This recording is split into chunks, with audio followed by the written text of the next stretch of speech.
मुझे लगता है कि आजकल के टाइम में हमारी सोसाइटी काफ़ी बदल गई है और इस बदलती हुई सोसाइटी की सोच के साथ बहुत सारी चीज़ें भी बदली हैं।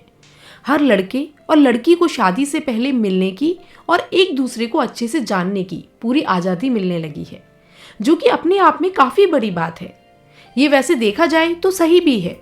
आखिरकार जब दो लोगों को एक साथ एक छत के नीचे रहना ही है और एक दूसरे का जीवन साथी बनना ही है, साथ में पूरी जिंदगी बितानी ही है, तो अगर उम्र भर के लिए साथ रहने से पहले अगर दो लोग एक दूसरे को पहचान लेंगे तो घर में आने वाली बहू के लिए ये सारी चीज़ें काफ़ी आसान हो जाती हैं। उसको अपने ससुराल में पहले दिन ही गृह प्रवेश के बाद किसी भी प्रकार की झिझक और अजीब नहीं लगता है। इसलिए मैं अपनी कहानी शुरू करने से पहले आपसे कुछ ज़रूरी बातें शेयर करना चाहती हूँ, जो हर नई नवेली दुल्हन को अपने ससुराल में जाने के बाद ज़रूर ध्यान रखनी चाहिए। क्योंकि जब आप नए घर में जाती हैं तो हो सकता है कि आपको अपने पति को समझने में काफ़ी समय लग जाए, उनकी आदतें, डेली रूटीन, व्यवहार, पसंद नापसंद और बाकी की सारी चीज़ें। इसलिए आपको उनके साथ बातचीत में उनके बारे में धीरे धीरे सब कुछ जानना चाहिए और ससुराल और पति की डेली रूटीन में खुद को ढालने की कोशिश करनी चाहिए। साथ ही आपको अपनी दिनचर्या ससुराल के हिसाब से एडजस्ट करनी चाहिए। कुछ दिनों के अंदर आपका ससुराल के सभी सदस्यों से परिचय हो चुका होगा। घर के सदस्यों के बारे में बहुत जल्दी में कोई बुरी राय ना बनाएं। सबको थोड़ा थोड़ा टाइम दें। समय के साथ साथ आपको सबके बारे में पता चल जाएगा। एक बात की गांठ बांध लें कि प्रेम और अहंकार एक साथ नहीं रहते। इसलिए पहले ये बात तय कर लें कि आपको क्या चाहिए, प्यार या फिर आप अपने अहंकार के साथ जीना चाहती हैं। और अगर अपने ससुराल में पति या अन्य किसी को कोई सुझाव देना चाहती हैं तो विनम्रता के साथ वो देना चाहिए। अपने ससुराल में कान की कच्ची ना रहें।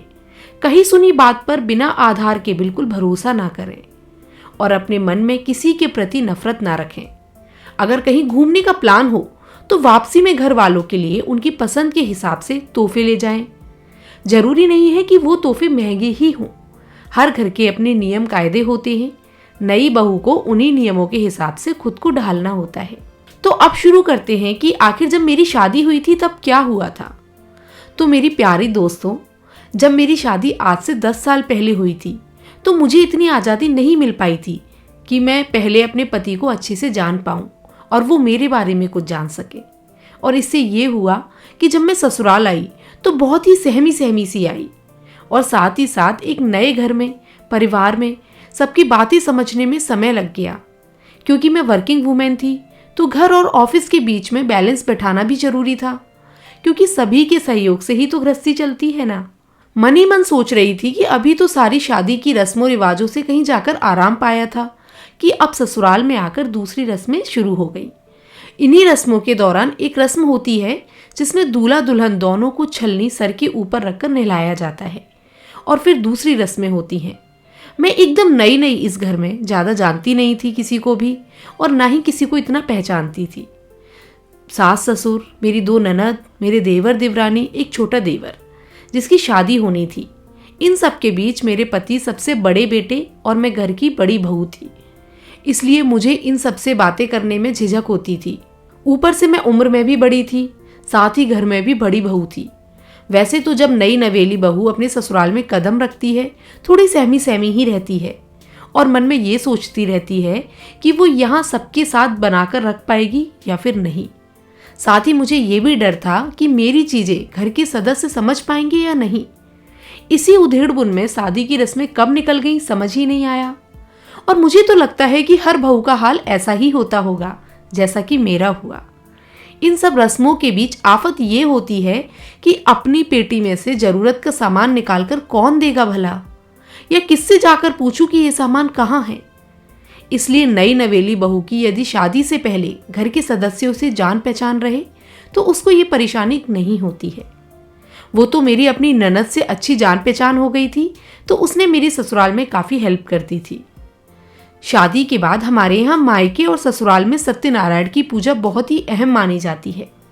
जब ससुराल में पूजा संपन्न हुई, घर में पधारे हुए सभी मेहमानों को केले के पत्तल पर हमारे घर के आंगन में खाना परोसा गया। साथ ही सास द्वारा मुझे ये भी बुलाया गया कि जो भी मीठे व्यंजन बने हैं उन्हें घर आए मेहमानों को खाने के साथ परोसूं। तो लीजिए, फिर क्या, अब शुरू हो गई यहाँ से शादी के बाद बड़ी बहू के नाम से मेरी जीवन यात्रा। एक बात यहाँ अच्छी हुई कि मेरा शुरू से व्यवहार रहा है कि कहीं भी नए जगह पर जाती हूँ तो सब अच्छी तरह जांच परख लेती हूँ। नौकरी जो करती थी तो आदत थी। मैंने देखा चाचा जी को पालक की सब्जी पर सरसों के तेल का छौंका और पिसी लाल मिर्च ऊपर से डालकर तीखा और चटपटा खाना पसंद है। मैंने ये पहली बार ही देखा। फिर जब मायके में पूजा हुई और चाचा जी की फरमाइश पर वही पालक की सब्जी मेरी माँ ने बनवाई, तो खाना परोसते वक्त मैंने अपनी माँ को चुपचाप ही बता दिया, वही उसी तरह से छौंका लगाने के लिए और सब्जी पर परोसने के लिए। उसके बाद सभी मेहमान मेरी तारीफ करने लगे। वाह, कितनी समझदार बहू है, बहू ने आते ही सब समझ लिया, आपका घर संसार अच्छा चलेगा। इसलिए मुझे भी लगता है कि घर में नई बहू का सबसे पहला इम्तिहान किचन में होता है।